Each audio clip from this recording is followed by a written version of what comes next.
Do have earnings news to get to and, of course, a breakfast rollout to talk about, but we have to first hit the coronavirus. The majority of your business is based here in the United States.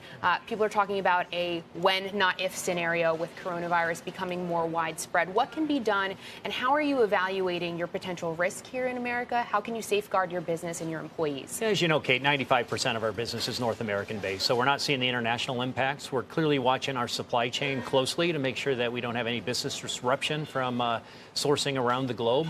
But we're in a great spot right now. We continue to monitor the CDC. We continue to stay abreast of the situation here. And we always continue to make sure that our restaurants are in a great position to support customers day in and day out. So we are well prepared, and we'll continue to monitor the situation. You're also expanding internationally with a real focus on the United Kingdom. To start, as cases grow overseas, does this give you pause at all? Are you reevaluating any plans? No, not reevaluating anything on an international basis. We know our core markets where we need to grow.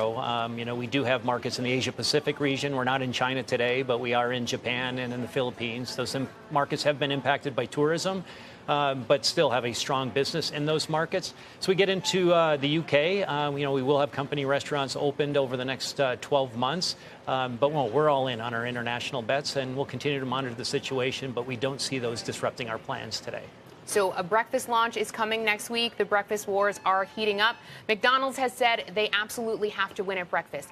If and when Wendy's wins at breakfast, which I'm sure the company believes it will, are you concerned at all that people don't come in for lunch and dinner and you potentially take some of that business away? No, we haven't seen that impact. There's a lot of concern around cannibalization, and, will folks that come in for breakfast not show up for lunch? But you got to think about the frequency of our customer. They're only coming to a Wendy's 5.5 times a year. So at the end of the day, if we can get a few more visits during the breakfast day part on the days that they're not coming for lunch and dinner, we see it to be a highly incremental business and a big opportunity to drive traffic and more frequency into our restaurants. You've also tried breakfast before. You do have some skeptics on Wall Street. Why will it work this time? Well, we got a system that's all in. So we've never, ever launched breakfast nationally. We got a national launch March the 2nd. Next week, we'll be on full air nationally.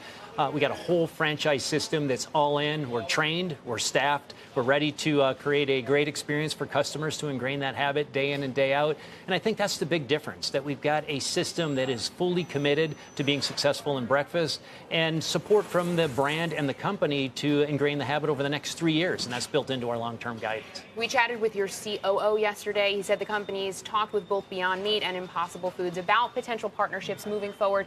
From where you sit, what's going on with plant-based alternatives? Do you think this is a fad, or do you think it's here to stay? And when will Wendy's get in on the action? Yeah, so plant-based is here to stay. And we always said that if we get into plant-based protein, we'll do it the Wendy's way, with high quality, and make sure that it's not operationally complex in our restaurants. And we've got a couple of great items that we've tested. We've got a Plentiful Burger in Canada that you'll see launching sometime soon.